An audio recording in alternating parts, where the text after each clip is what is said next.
en el monitoreo animal de precisión. Ella es decana asociada de la Facultad de Ciencias de la Universidad de Queensland, con responsabilidades académicas para la Escuela de Ciencias de la Agricultura y Alimentos, la Escuela de Ciencias Veterinarias y la Escuela de Ciencias de la Tierra y Medio Ambiente. Profesora de tecnologías en agronegocios en la Universidad de Queensland. A través de sus años en la industria, el gobierno y la investigación universitaria se ha especializado en el uso de la tecnología de la información en la producción agrícola y agronegocios.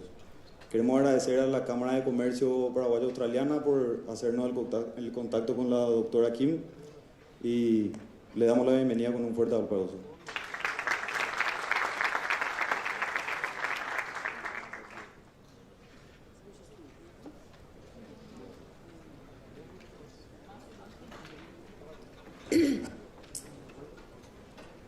Well, thank you very much for inviting me here to this Congress. I'm very honoured, and I know that I'm going to be talking about something slightly different to what you've been hearing over the last day and a half, but I hope you find it interesting. It's all related to pasture monitoring. Pasture is forages in Australian, so I will refer to it as pastures because I will forget to refer to it as forages.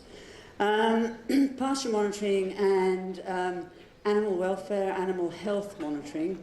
And what we're doing is we're looking at the use of technology to do that. So I'm a technologist. I have worked in the technology environment for nearly 30 years. My colleagues on this paper, let me just go back. My colleagues on this paper, Armando Navas, is my lab manager, and he's doing a PhD with me. He's actually an electrical engineer. His family own a large ranch, in fact I think a couple of large ranches in Colombia. So he comes from this work from a beef production background, but he's using his electronics and electrical engineering to facilitate what we're doing. And Fabian is an engineer again, who is helping us do, and a programmer, so he's helping us do a lot of the technology transfer in terms of programming.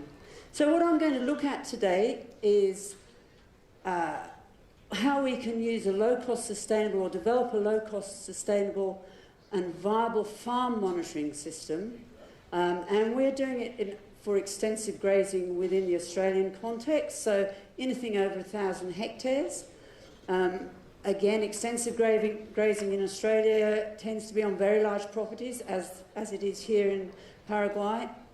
And so what we're trying to do is take technology and make it be useful over that very large area. I'll talk a little bit about this thing called Internet of Things. I'll give you the definition and how we're using it, how it relates to some of the more common or garden type activities, even in the home. We'll look at the remote sensing basics. So I apologise for the fact that this is in English and that my slides have not been translated. That is my fault, because I've changed it. As I've been listening to other people's talks, I've actually changed my talk a little and added a few things in that might relate better to how some of the other people have been talking about it. And I'll bring those people's talks into mine. So we'll be looking a little bit about remote sensing. I'll talk a little bit about drone technology. Drone technology has basically swept the world in the last couple of years. And how then can we make use of that technology for agriculture and production systems? And then at the very end, I'll bring it all together under a project around individual animal monitoring. So wearables, animal wearables. You're all aware of the Fitbit watches that you can get that look at your fitness as you're running around or doing steps or walking. So we're using some of that technology perhaps for monitoring some of the animal issues. So this is a combination of projects. We're talking about a combination of projects. One is the UQ Gatton Smart Campus. So I actually come from the UQ Gatton, so the University of Queensland Gatton campus. It's a rural campus, and I think you know that from, or you will know of the Gatton campus perhaps from Gatton Panic. So that was where that pasture was actually developed. And I'll talk a little bit about the Internet of Things multi-sensor mesh network that we've put across the whole 1,000 hectares of the Gatton campus. And that 1,000 hectares covers beef production, sheep, horticulture, feedlot, wastewater management from the feedlots. We have a 300-sow piggery. We have a 300-head dairy. So we've got quite a lot of multi-enterprise farm out there. We also have a number of farms around the Gatton campus. And so a lot of this work has been done on unimproved pasture on a farm about 10 kilometres away from Gatton. And the reason I give you that distance is because we're collecting data on that farm in real time through our Internet of Things technology and processing it and managing it 10 kilometres away. So we don't have to go out to that farm to get this data. It comes to us via the cloud, okay, via the internet. We have had quite a lot of money from the university to say, well, how can we use this data for our agricultural education purposes? And in doing that, we're looking at delivering a lot of this information onto mobile phones. And one of the reasons we're doing that is because the mobile phone has become the device of choice for students. How many people have a mobile phone? I'd say all of us have a mobile phone, okay? It has become an integral part of us doing business. How many people had a mobile phone 10 years ago? A couple of people. How many people had a phone 20 years ago? Okay, well, we had the same people having phones 20 years ago. Excellent. But most of us did not. The telephones, the mobile phones have changed dramatically over time. They've gone from being big, bulky things that you have to charge on a charger to these things that we carry in our pockets and we constantly access for constant information. So we're taking this real-time data from the production scenario, delivering educational projects or products for our students and delivering them on mobile phones. So students can get their education wherever they're having a cup of coffee, wherever they are in the library, wherever they are on farm. And going with that too, we're talking about work-integrated learning. I'm bringing different students into my lab, which is very technically orientated at the UQ Gatton Rural Campus, and getting different students, agribusiness students, production students, animal science students, engineers, mathematicians, all come to my lab, bring their skills to my lab, and apply those skills on an agricultural problem. So this is a multidisciplinary approach that we're taking and letting students that come from very many different disciplines work on agricultural problems. And to be honest, my philosophy is that that is probably the way we're going to move agriculture into the more technically enhanced world. So we need students who understand animal science, pasture science, but we also need students who have got an engineering background or a computing background to ensure that we actually get this transference of technology into the agricultural sector. This is quite a sensitive... So, let's just start with a definition of Internet of Things, okay? It's a network of physical objects, so a network of sensors or a network of appliances like fridges that have a number of sensors in that enable us to collect data in real time. And the big thing is that you're collecting data and moving that data across the internet without human intervention. So this happens in an automated form. And it leads to this thing called big data. Now, there's lots of definitions of big data, but essentially it's just lots of data. And it comes from all sorts of areas. It can be digital data, it can be manual data, it can be data out of proceedings, but you've got the proceedings on a USB stick. It comes with your package. So that would be the digital information, but if you're going to read it in a proceedings, you've got it in paper form. So we've got lots of data coming in. backwards here. I'll get used to it in a minute, don't worry. So, UQ Gatton Campus Initiative was about me being interested in electronically enabling the whole campus, okay? So I was very interested in collecting data across the whole campus that covered the whole spectrum of agricultural enterprise. So we set up an Internet of Things across so this is the built environment, so this is the buildings. We have the nodes, so all these little things on this diagram are the nodes, electronic nodes, and I'll talk a little bit about that in the next few slides. But these nodes with a lot of sensors on board, so each node, each little black blob, has a number of sensors on board, and in fact you can have up to 15 sensors.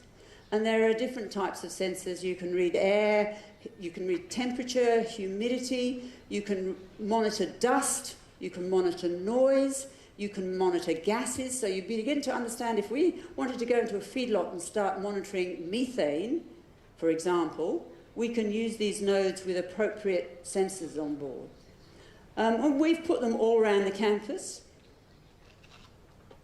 And we have them on our environmental waste management, wastewater management system. We have them on our dairy. We have them on our beef production areas.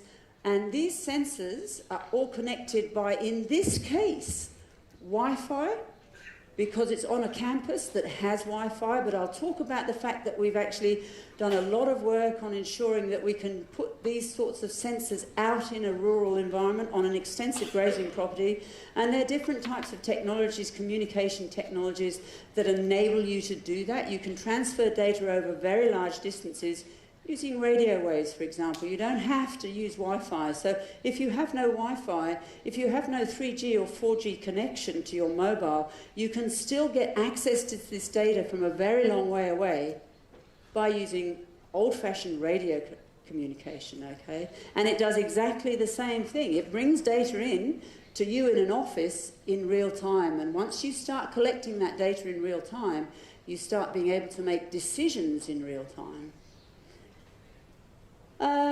And what we do is we put that data, we collect that data, and we essentially store it in the cloud. So we use the Australian Research Infrastructure Cloud. It's an Australia-wide, Commonwealth government-supported piece of infrastructure that allows us to store information in that cloud. I'm sure that you've heard of clouds, and I'm sure that you have access to that here too. But we use that specifically for storing our data under very secure conditions. One of the really important things to note here is that I've made this essentially available to anyone that wants to use it. So if I actually had an internet connection here, I could log on now, standing, or at the lectern anyway, and get access to this data in real time. So whatever was being recorded at night time in Australia, which is night time over there at the moment, whatever the data was being recorded, and you can change the time at which you record, so you can record every hour, you can record every 4 hours, you can record every 8 hours. It's up to you. You program it, you control it. I could get access to that data and show it to you, and I will show you how you can do that.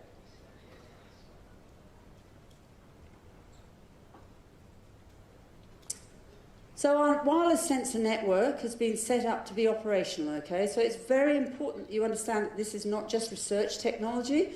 This is technology that we are making operational for extensive production. And we're making it operational in an environment that's really very harsh. Australia is the driest continent in the world. And although we at UQ Gatton in Queensland, in the northeast of Australia, actually exist in a subtropical environment, and so our agriculture is termed subtropical, we still get a lot of droughts, and we have very hot temperatures, particularly as you move more into the centre of Australia, which is more desert country. And the rangelands where we have our extensive grazing moves towards that desert country, okay? So it's beyond the normal rainfall barriers, and you're starting to get into really almost arid country. So this technology, this electronic technologies, we've worked very hard to make sure that it's robust, that it can withstand the environmental conditions, that it can withstand things like cows rubbing up and down on it, that it can withstand birds eating cables, that it can withstand rats eating cables. Those sorts of issues are important here. So we talk about it being robust and low maintenance. So while the technology is new to us in the agricultural sector, it's been around for some time. We did not go bleeding edge technology. We went leading edge technology, which has a good customer service around it. You can get service from the company. And by the way, the company that we buy our technology from is a company called Libelium, and it is based in Spain. So the fact that you can speak Spanish and communicate with them directly is probably something that's quite nice. So with multiple sensors, so each node, the little black boxes, you can have up to 15 sensors. So you could be looking at soil temperature at the same time as air temperature, at the same time as rainfall, same time as gases. 15 sensors is a lot of information coming from one location in an extensive situation. We use, as I say, multiple communication protocols. Each one of these, so information from one of these nodes goes through to a box like this, which is essentially a router, which is, again, absolutely classic fundamental computer technology in relation to networking. Each one of those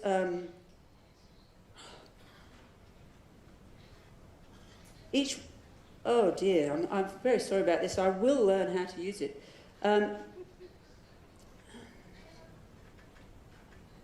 Okay, now I'll stop touching it, and now we'll start again.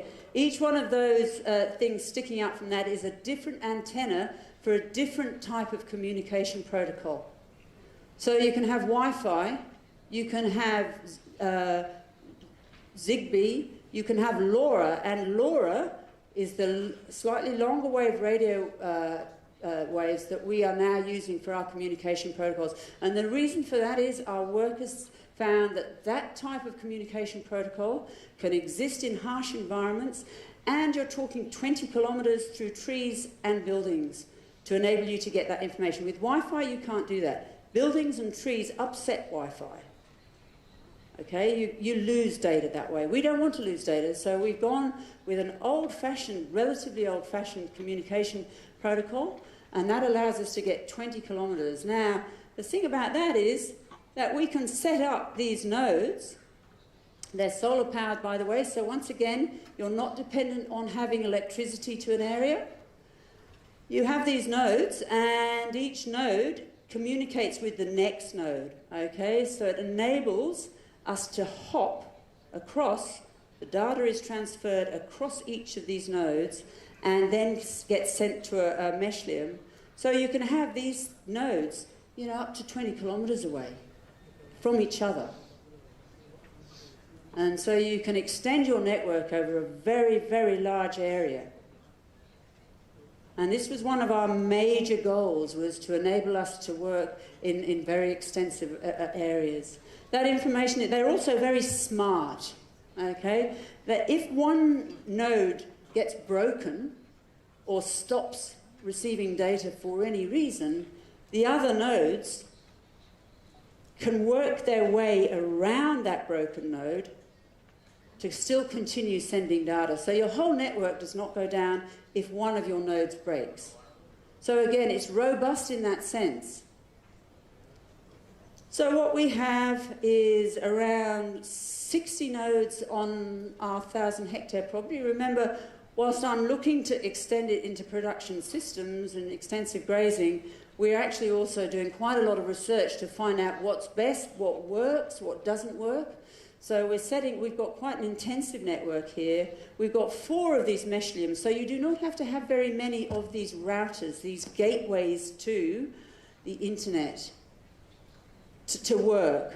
And we've also got 8 cameras set up into this network, taking images at various places. Now, in feedlots, for example, our veterinary scientists like to have images happening. So we put some cameras out. And the same deal, they push information up into the cloud, and we can receive that imagery in almost real time. Imagery takes a bit longer because there's a lot of data involved. But essentially, this is the sort of wireless sensor network that we've got going.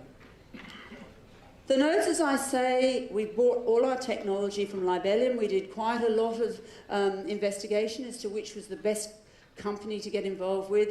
We went with Libellium. They were doing the stuff that we wanted. They had the equipment already that we wanted, and they provided very good customer service.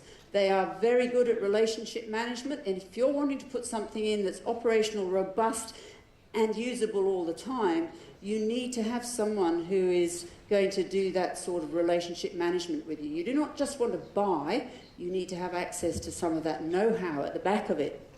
So we've got smart agriculture nodes, and you can see here just a gypsum block for monitoring moisture in soil. Now again, a lot of these sensors are very cheap sensors. And some of the work that we're doing also is to work out in an operational sense, not a research sense, but an operational sense on farm, how precise you actually need the data so that you can use it in an everyday way. So the gypsum block actually works quite well in that relatively non-accurate way. We've got others, so there's a temperature sensor here and what have you. The smart water system we've got on all our wastewater management and all our ring tanks, which are big dams, and we can measure things like, and I've got a list of sensors coming up, but in water we can measure things like pH, dissolved oxygen, we can look at nitrate, we can look at heavy metals. So you can monitor all of those things using the smart water system.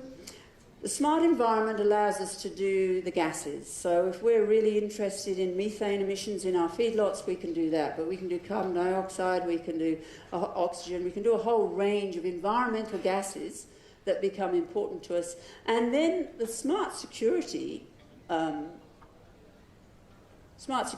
is actually not security at all, but what it allows us to do is turn things on and off. So you can turn an irrigation system on and off using your smart security sensors. You can monitor the level of water in your cattle troughs. You can open and shut gates automatically if that's what you so desire. So a combination of these nodes and the sensors are a perfect way to go. And as I said, we are working on working out what is the best combination to have.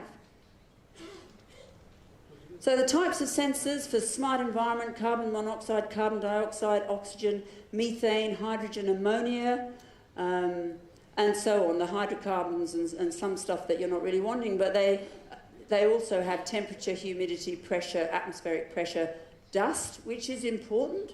Dust is important in the built environment or around buildings, for example, but it's also, if you're interested in what your dust levels are in your feedlot, or near your homestead, then this is the sort of a system that you want. Smart agriculture looks at soil moisture, soil temperature, leaf wetness, solar radiation, atmospheric pressure, stem diameter, so you can start looking at the stem diameter of plants, your wind, rainfall, automatic rainfall. And I might say, if you buy an automated weather station, you can spend many, many tens of thousands of US dollars. More if you're in Australia, but these little pluviometers, and you'll see them, are plastic, and they deliver information for about less than $500. So you have the facility to have automated rain gauge monitoring or rain monitoring for very much less money than you would normally have. And they're called plug and play. So once again, really easy to use. You just plug and play. Here you have your node, and then you just plug in your sensors. As I say, driven by solar, so you're not having a problem with electricity, and you've got your various communication protocols being delivered through the antenna. Arduino-like software now in Australia, we've gone with this because we're very interested in this. In our high schools, our national education curriculum is actually teaching our students, it's core, they have to do it, teaching our students to program, and they use Arduino technology. So one of the things we thought, well, if we're going to get students into our university and we're going to get students who are interested in this sort of stuff going out into the agricultural production sector, then we need to have the same sort of technology that they're being used at school. And lo and behold, this technology is also useful in the agricultural community. And lots of different protocols. So in actual fact, these nodes can take whatever sensor you want on board. So you could put a Campbell Scientific, or you could put some of the more high-end sensors on these nodes. Simply, you just need the connection capability. And as I say, we're looking at various sensors. Some sensors come in at, you know, $3,000 or $5,000. These sensors are around about $50 to $100, and we're looking at, as I say, whether it's useful in terms, what's useful for production. So the technology in place, we've got this stuff all around the campuses. This is the smart agricultural node, which I'll go to in some detail. This is my lab, and I show you this. You see this white box here. This white box is actually a very large drone. And the person who owns that very large drone is a Paraguayan. He's actually a relative of one of the directors of CEA, and he happened to, I had no idea, okay? So this guy rocks up, and he brings his drone. He's a really nice guy, he works really hard, and he brings his own drone, which is by far and away bigger than anything that we're using. And he stores it in my lab, and he crashes it occasionally, but hey, that's okay, because what he's doing is learning to use the drone for use on his property. And here is on top of a building. We've got the weather vanes and the rainfall gauges here. We can put them on lamp stands here, all the different types of sensors, and as I say, that's the agricultural node. Again, a slightly larger look at my lab. It's primarily a research lab, but I use it for education as well. So this work integrated learning, as I say, I bring lots of students from different disciplines to come and work in this lab. They learn how to solder, they learn a little bit about electronics, they learn a little bit about avionics in terms of the drone work, which I'll talk about, and we get them working within the lab, giving them a work integrated learning experience. And when we put this stuff on water, we use just ordinary sewerage pipes. So we go down to the local hardware, and we've made these boats. We have 8 or 9 of these boats on various different types of water bodies, and you can see here, if you can just see the little spikes that come off the top, that stops birds eating them. You can see it's fully encased, all the electronics, fully encased in conduit, electrical conduit that you put electricity wires down, and the reason for that is to stop turtles and water rats. We found that this can stay out in a pond or a water body for up to a year without having to be cleaned. But you can see what happens when you've got algal growth, which means that there's a lot of nutrients in that water. You need to clean that more frequently, because the sensors, which are dangling down under the water in a protected box, get a bit clogged up. Now, where we've put this particular one is, this is our piggery. As I say, a 300 sow piggery, and the effluent from that piggery comes down through settling ponds into the water. And the system, it's a wastewater management system, and the effluent gets slowly cleaned and the nutrients dissolved as more water is pumped in. It's actually a 3-lake system. And we have these on every lake, and we can monitor how the water is getting cleaned. And the issue here was that we've had too much nutrients, so we've got algal blooms coming in there, so that's not a good thing. And what you do as a farm manager is, if you saw an algal bloom coming in and you've got the appropriate chemical data that's been recorded here, you can then go and do something about it in a quick way. The cameras are much the same. Small Arduino boards, so we're talking a board about this size, tiny, tiny, tiny boards with a series of lights on, and we can then just put a small battery on, and that then becomes part of our Internet of Things. So a thing in our network system that just constantly records data. The camera, you can program all of these things, the nodes, the cameras, you can program them from your office and say, I want to take a photograph once a day, or I want to take a photograph twice a day. We actually record this data is a big data set to transfer over. You know when you create an image, so these PowerPoints become very large when you've got a lot of images on. So transferring image data is a bit of a problem. You have to work in with that, the practical aspects of it, but essentially it allows you access to imagery of your animals, of your water systems, of your agricultural crop growing. Now, if we just go to the agricultural build mode to show you how we've done it to make it operational for you.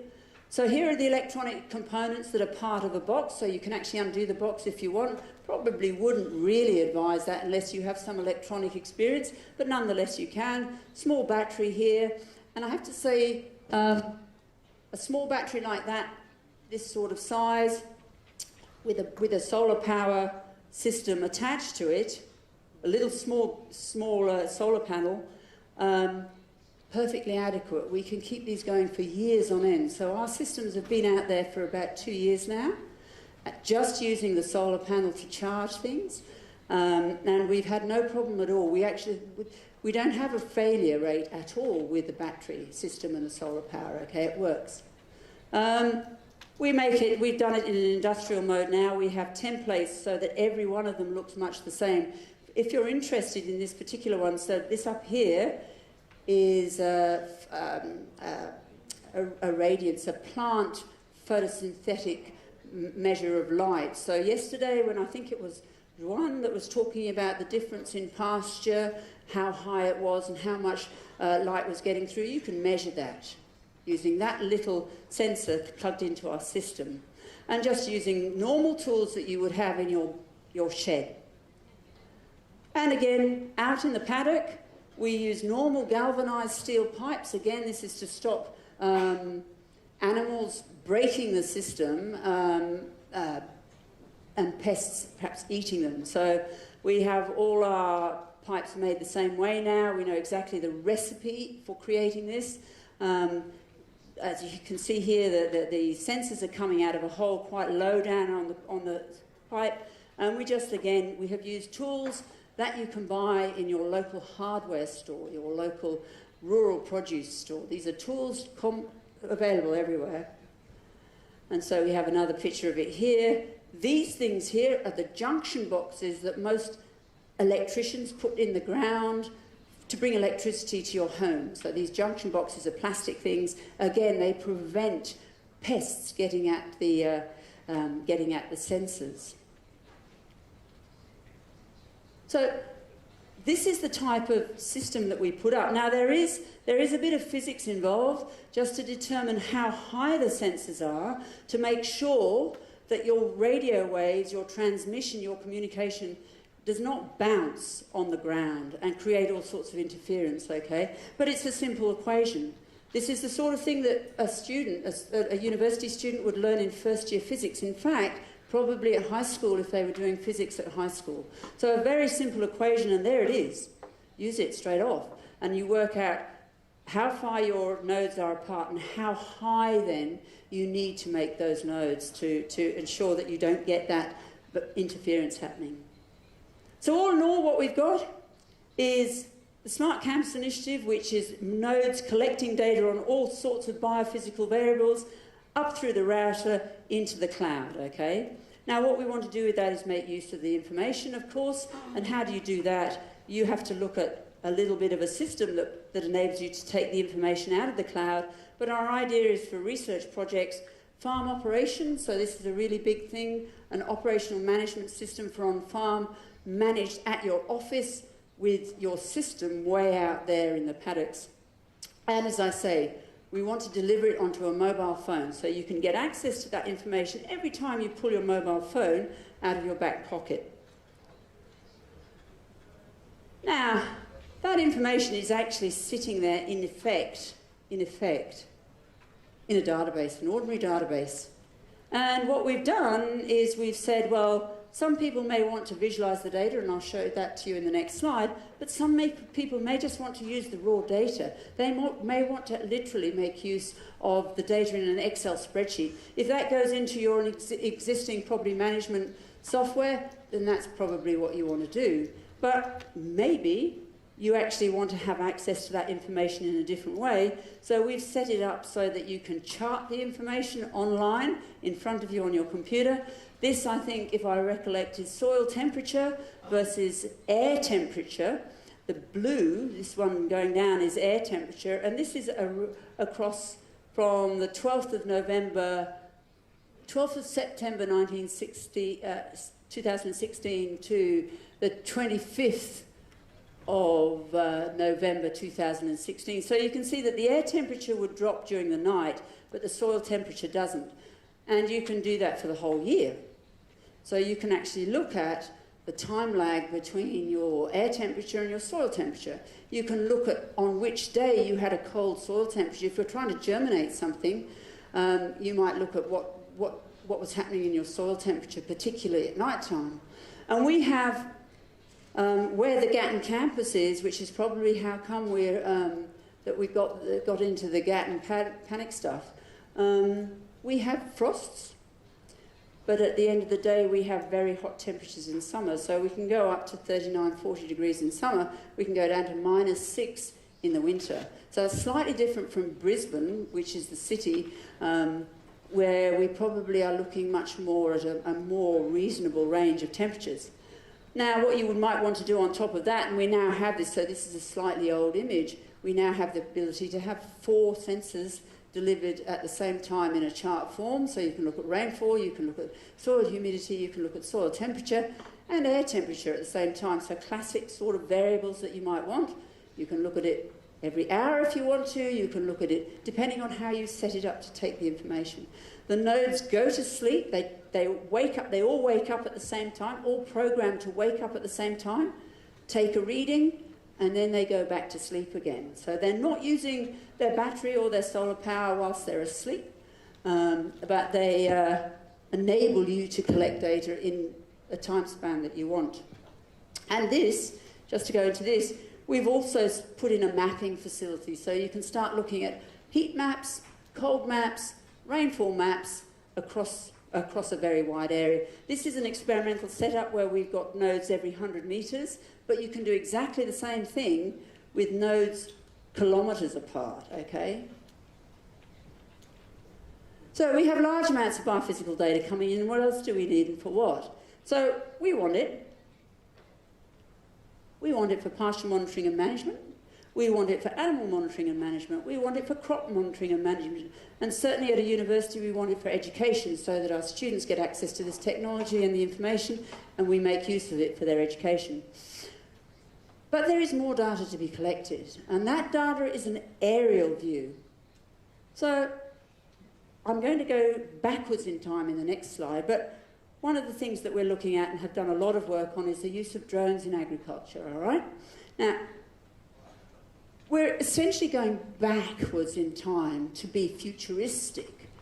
So remote sensing has been around since the early 70s. The Americans put up the Landsat series of satellites for monitoring the environment, monitoring the Earth. And essentially, very originally, it was put up so that the states could monitor crops in Russia and perhaps manage the commodity price of wheat. If something was happening in Russia, they could do that. Now, it never really worked in agriculture, and the problem was, so it was satellite or airborne, and the idea was to look at spatial variability. So this is a paddock, this is about a 12-hectare paddock, and you can see a variability in the yield. The red and orange are high-yielding bits of the paddock, and the purple is low-yielding bits of the paddock. And that's the sort of variability that you can get simply with a monoculture. So this is wheat. And so you're interested in this spatial variability because the gross margin for that paddock changes, of course, determining on your yield. But that's all very well, but it's had a checkered history in agriculture remote sensing, and there are two main reasons for that. One is that the data has been very costly in the past. The revisit frequency of the satellite to a certain point on the Earth's surface is round about 16 days. And as you know, a lot happens in the agricultural production sector in 16 days. So that revisit frequency is a bit of a problem. The resolution is really quite poor. You know, back in the 70s, it was 30 to 80 metres per pixel, and that again means that you lose a lot of spatial variability information in that. It requires a cloud or a haze-free environment. So in tropical environments, that's difficult because you've got a lot of convective activity And so having cloud is a problem. And then back in the day, back in the 70s, you know, computing was a problem. So what we can now get on our laptops, gigabytes and gigabytes and gigabytes of data, we couldn't even get on a supercomputer in those days. And so that was a cost issue as well. But I guess the other problem was a lack of skills in the agricultural sector for using this technology. Useful though it was, most of the agricultural people did not have skills in this area, so once again it was a cost because you had to bring in a consultant. So, and to give you some idea, here is a very young Kim Bryceson, some 20 years ago. I did this work 20 years ago. We were looking at a 40-hectare paddock in dryland farming situation in southern Australia. Dryland means you have 400 millimetres of rainfall a year. And you grow, or we grow in Australia, prime hard wheat. So that's really high quality wheat in those sorts of conditions. This was an organic paddock. It had been organic, no fertilisers for about 15 years. And we decided to monitor it over a growing season, having done some things to it. So here is and we used satellite data. So what we did to this organic paddock, we split it up into 3 sections. We left the middle section completely organic, nothing put onto it. And then we fiddled around with phosphorus and zinc. So on this side, I think it was, if I recollect, this was 200 kg per hectare, this was 100 kg per hectare, and a mixture of phosphorus and zinc. And we then monitored that using different satellites through the growing period. So this was about 6 weeks after seeding, and the green colour indicates just the growth coming through, okay? Down here you can see by the time we get to near to harvest, you can actually see the results of the phosphorus application. Well, you can in this corner, so it relates to there and there. In this corner it seems to be slightly different. So what we also had on this 40-hectare paddock was a series of old-fashioned rain gauges. You actually had to go out and you had to look at the plastic thing and, you know, measure the rainfall. And you could create a spatial map of that rainfall. In that 40-hectare paddock, there was a 15 millimetre difference. 15 millimetres in an annual rainfall of 400 is a lot of difference over 40 hectares. And what we found was that this part of the paddock didn't get as much rainfall as the other parts of the paddock. Here we also did the same thing. Every 100 metres we did a soil sample, so we could look at pH, clay content, boron content, aluminium, so on and so on. Okay, so we were looking at the soil properties, the spatial variability. And this was the sort of work we did back then, but this was a very expensive project back in the day.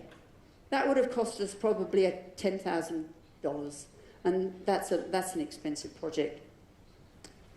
In the last 5 years, however, satellite data is, for the world is free. You get it from NASA. Still the same set of data, but it's now free. You download it, and you download an 8 gigabyte image in seconds. And we've had this exponential growth in the miniaturisation of electronic equipment, which has meant that people have been able to build their own drones and play with drones. And I'm just going to go quickly through the drone stuff because I suspect some of you will know it. But drones are basically robotic flying platforms. They're called UAVs, unmanned vehicles. And if we just go back one, we'll start with the multi-rotors, which are the drones like this. They're affordable tech, they're less than $600. Open software, again, the idea of having open software means that you can do things to them yourself, you're not dependent on a consultant.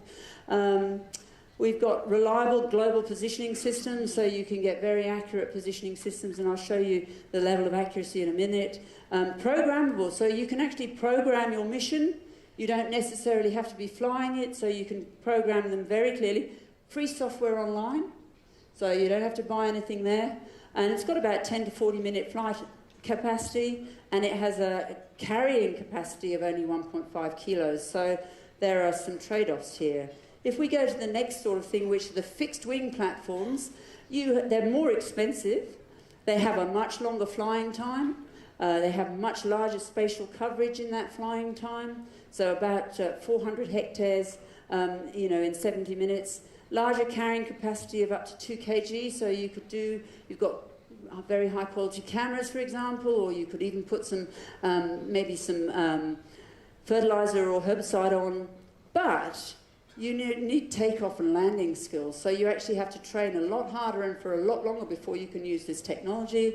They're robust because they've only got one engine, but you need to be able to service that. And some complex designs allow you to vertically take off, so you don't have to do a long runoff. You can take off up and down like a drone. Now, the really excellent type of drone would be a sort of helicopter version here. So the helicopter version is about probably this sort of length, 1.5 of these blocks here. That's a Yamaha. In the United States, that is now legislated as being able to be used for agriculture. You know, it's not necessarily a potential terrorist threat. But the problem with them is they're very expensive. You have to be a helicopter mechanic to maintain the rotor. They're energy efficient and very stable. They have a very complex motor system, as I say. They're gasoline powered, so you've got to have access to this. This is at Embrapa. They have a number of these for their work, okay? We have not gone down that line simply because this is too expensive and this is too difficult. We've gone down the line of small multi-rotors, and for this, they're a cheap platform to be able to carry high-resolution centres. We can collect data on spatial variability, so we're optimising production efficiency and quality, and we're minimising the risk and environmental issues, okay? Now, if you look at the ground, you can see a little bit of variability in this pasture, but look at it from the air. The spatial variability in that paddock is really quite amazing. So if you've got the data on the ground, so you've got your biophysical data coming in from your Internet of Things multi-sensor mesh network, and then you put some aerial data on top, you've got some really nice information then to start doing some work with. So the drones that I have at UQ, I've got 5 DJI Phantoms, which are the classic little drones that you might see on the telly. 4 bespoke, so in other words, 4 very designed particular quad. They've got 4 arms, and then 3 bespoke hexes with 6 arms, which allow us to carry more weight, and 10 mini ag drones, which are our own design. And this is where we brought the work integrated learning thing in for the students. We get students to, with their youthfulness and their interest and their abilities in the computing world, to design some of these drones for us, particularly for ag. It takes about 10 minutes to learn to fly safely, and so pretty good news.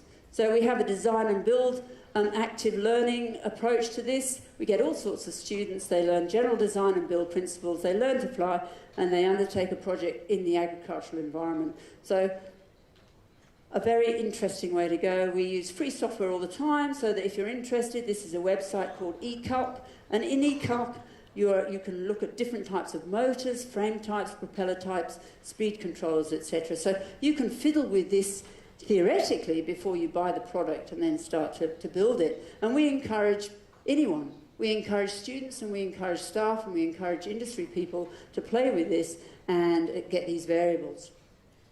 So the types of drones that we've had over time, you'll see this, but the one that various types, and so this one over here, developed in 2014-15, is the bug drone. It actually was designed for a farmer, a very big horticultural enterprise near the university. They were putting beneficial bugs, beneficial insects into their crop to try and reduce the amount of herbicide on pests. And what they do is they drive around their paddock and chuck these bugs out of the window. Now, the problem with that was that it never got into the centre of the paddock, as you can imagine, driving around the outside. They wanted a drone to fly over and drop the bugs in the middle of the paddock, and then the bugs would move out. So we have a student that did all this for his honours agricultural science program, and to be honest, that is now being flown to the United Kingdom. It is being included in the Science and Technology Museum in London as an indicator of how agricultural technology has developed over time. So this is old hat now. He did this in 2013-14, so it's old in terms of technology development, but for agriculture it's a useful piece of equipment to have in something like a museum. This is the mini ag drone, and you see down here it's less than 1 kilo. Now, that's important. I don't know what the regulations are in this country, but in Australia we have a Civil Aviation Safety Association. They're a government association, and they put very rigorous rules on how big drones, so how large a drone you can fly with or without a pilot's license. A pilot's license becomes quite expensive. If I want my students to learn, I need to make sure that the drone is small enough to be able to fly under the regulations. In Australia, you're not allowed to fly higher than 120 metres, whatever your drone, and you're not allowed to fly away from line of sight, so you have to be able to see the drone at all times. So we went down the line very much so of trying to design and build a very small drone that we could use in the agricultural environment. Anyone could use in the agricultural environment. It's called the UQ Mini Ag Drone. It's based on the racing drones. Maybe some of you have heard about the racing drones, but we've done that, and we've put a very simple camera on that enables us to measure biomass, and that's where we're next going in the next few slides. And it's based around Raspberry Pi technology. Raspberry Pi technology is about $22 for a board, and this is a tiny little camera. It's about the size of half of my fingernail, that camera. And the camera itself weighs less than 100 grams. So you've got a light, small, fast drone with a very small, light camera on board that enables you to monitor biomass. And the camera you can build extremely easily. The types of optical sensors you can put on something like a drone are sort of visual cameras, sort of like the GoPro, and we use the GoPro quite a lot.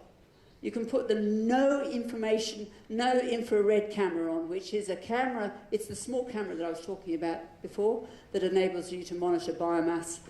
Multispectral cameras, hyperspectral cameras, and thermal cameras that allow you to look at disease and plant stress, yield, forecast, and schedule irrigation. So all of these, except this camera, all of these are tiny. They're about this big. So we're talking very small cameras. We're also looking at modular spectrophotometers. So this is normal stuff that stays in a lab.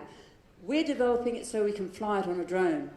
That spectrophotometer there, that's a 10-cent Australian coin. So basically it's something that fits in the palm of my hand. It's a spectrophotometer that enables us to look at many different wavelengths of light when it's reflected back from the ground.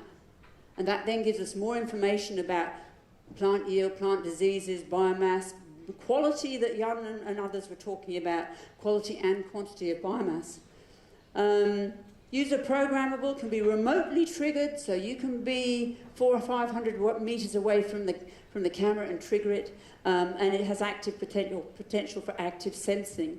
And we've got this flying on some of our drones now as a research project.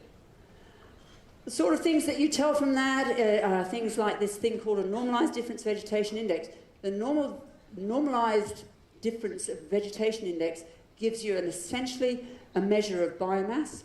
It was developed way back in the very early 70s with Landsat data, with the satellite data, but you can just as easily make use of it if you've got the right wavelengths in your camera on these drones, and that's what we've done. And here you've got an original red, green, blue image, which would be your normal colour image that you get from a camera, and then we use the infrared information. So the no IR camera means that there is no filter that takes out the infrared light. Now, in a normal camera, there is a filter that removes the infrared light, okay? This is a little camera that keeps the infrared light, and that means that we can use that to measure biomass, because infrared actually records reflectance in green vegetation. So if it's recording high reflectances from the green vegetation, you can equate that to biomass. And here you can, so white areas here, and this is on one of our trial plots. So these are 5 acres by 5 acres, no, sorry, 5 metre by 5 metre plots, and you can see the individual plots quite easily. The light colour is about high reflectance, so it's a high biomass here, and then you put just colours on it. So this would be the same as making your images in Photoshop or something like that, different colours. And here we have very large biomass is red, and going all the way to blue, which has none. And you can see that the NDVI, the vegetation index here, looks low, and so this is low. So, and you can note that you're picking up the 5 metre by 5 metre plots quite easily on this. Now, the sort of biomass monitoring we're now doing is converting that normalised difference vegetation index to biomass kilogram per hectare, and then to stocking rate. So, and stocking rate depends on obviously where your cow is in the life cycle. This particular set of images was done on Gatton paddock. At Gatton, it's a paddock that we use quite a lot. This is the NDVI, and here you have light areas are high biomass. Again, you can look at high kilograms per hectare here, and then that gets calculated again using this information to stocking rate. And what we've got here are the dark areas are basically the background, and the green areas would be 9 to 12 cows per acre, but in this instance you can see there are no real green bits. They're normally yellow and orange, so either none, 0 to 1 per acre, or 1 to 3 per acre.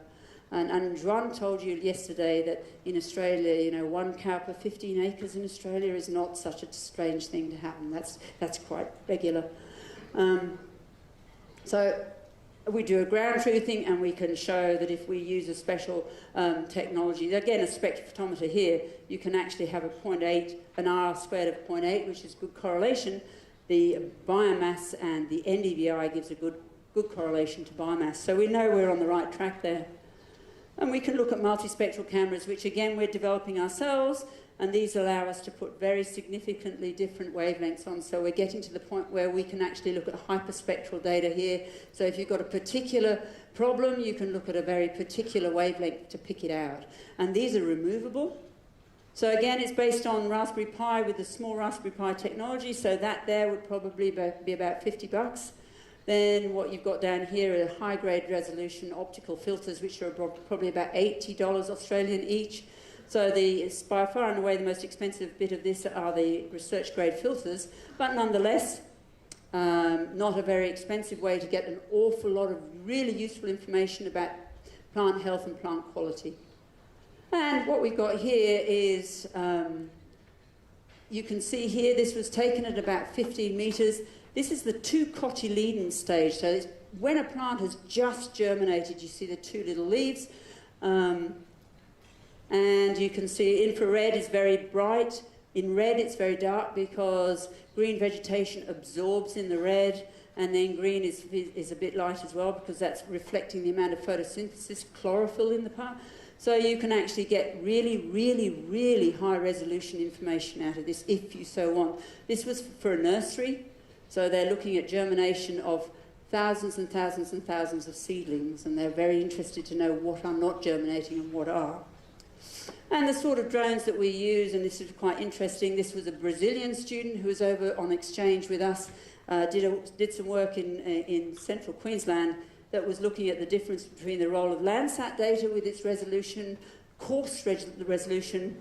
So this was all classified the same, but when we use the drone data, you can see individual blobs of yellow here. They were individual tree canopies of the prickly acacia, which is a woody weed in our grazing areas that actually exclude cattle. So very fast spreading. They do a lot of damage to our rangelands and our grazing areas, so we want to get rid of that. So we can look at crop yields, crop diseases, water issues, pasture type, quantity and quality, and then convert to stocking rate using this sort of technology. But I guess my talk, which I've got about 3 minutes to get through now, is the individual animal sensing project. So we're interested in monitoring, within that overall data collecting system of the internet, we're interested in monitoring individual animals. And we've had a couple of projects on the go. We've developed an RFID drone, which I'll talk about, with the data then transmitted over our IoT system to the cloud and then into our office. And we've also looked at technology, wearable technology on animals for head movement, heart rate, respiration rate. So in Australia, how many have I gone on? So here's the RFID drone, and basically you can see here we're looking at the management tags now. The problem with RFID, how many did I go forward? Yeah, so The RFID tags in cattle in Australia are passive sensors. They don't actually push forward information. You actually have to scan it. And I put this very briefly in because we were talking about it at lunch yesterday. Our RFID drone, however, we're using American tags that do have active tags, so we can pick up a small signal as we fly the drone over a cow. And we've got different antennas that we're working on. And again, the idea is to get these smaller and smaller so they become an operational tool that you chuck in the back of your ute, your Hilux or whatever, and you can take them to wherever you want to fly them and pick this sort of information up. In Australia, we have a mandatory electronic identification scheme for our cows. EID devices, ear tags are put in, computer and software. It's mandated for government for the whole Australian herd, beef and dairy. You cannot be a beef producer in Australia without having this, okay?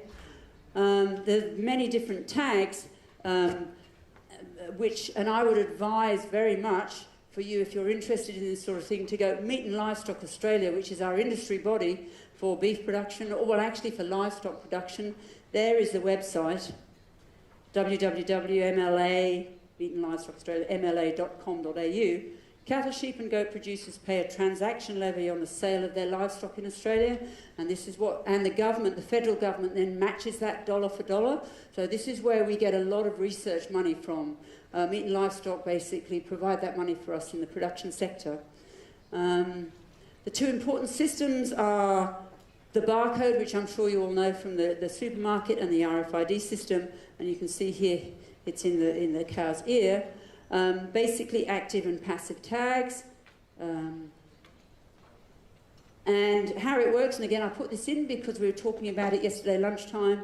You have the tag here, you have particular technology that allows you to put it in. So you have the RFID tag in one ear and the management tag in the other, and you put it far down into the ear so that you don't lose it, okay? And basically what it does is it has to be scanned as you, quite near, the cow has to be quite near to the scanning instrument, either on the gates of your cattle pens or just basically with a wand. And our traceability system is, unfortunately, the ears come off first at the abattoir or the processing centre. So what do you do then? You've lost your traceability, birth to death traceability on the animal, get to abattoir and then you lose it. Well, what they do is, and I think this is the same in Paraguay, you have a whole series of things. So the National Vendor Declaration is a government-managed thing again for identifying your property and what cow comes from it. You have a carcass ticket in the abattoir, primal labels, different types of cuts, and so on and so on. And these labels become barcodes. So they actually use the RFID system and barcoding system for food traceability. The animal wearable devices, we wanted devices that could communicate between the product and the Internet of Things system. We needed a suitable sensing solution to have multiple sensors to manage these things on a cow. It had to be low cost and easily replicated if you wanted to do it within your herd multiple times. Non-intrusive so that the animal doesn't get distressed by it. Wireless-based to enable us to do that transfer of data, and a convenient powering mechanism. And we started off on horses because we were interested in monitoring the fetal heart rate within the mare when the mare was about to give birth, okay? So those last 48 hours in a mare's life, they move differently and their heart rate goes all over the place and respiration rate changes, and so does the fetal heart rate. Now, in humans, we monitor the fetal heart rate a lot. But in animals, we don't at all. So we have no idea what's happening to the fetus. And if you've got a multi-million-dollar racehorse and you're now a broodmare and you're not monitoring the foal, which is also going to be worth a huge amount of money, that's a really big risk. So we started off with looking at equine and then realised that we could just as easily go into doing that for cattle, which is what we've done. And again, it's based around the Arduino technology. Very small, so again, this is about this size. So project one was to have an accelerometer, so we were looking at head movements, and head movements give you some idea of whether the animal's eating, whether they're distressed, you know, whether they're going to lie down, so that was interesting. We wanted to look at respiration rate, and what we had to do was go away and found a sensor that we could put around an animal to actually measure their respiration. And we've done it through a load cell here. This little orange is a 3D printed plastic box that we can create, and you can just about see the thing actually on a human. So this is a human respiration rate, and I'm going quickly here because we're out of time. And we then went to a heart rate monitor via a gravity sensor, which is the sort of thing that you would have when you go in for an electrocardiograph. You know, someone's monitoring your heart in a hospital. It's the same sort of technology, but we've taken it down to being very small. We've used the smallest thing that we can, this miniaturization business, and developed something that we can measure the heart rate of an animal and transmit that back into our IoT system and then back into the office.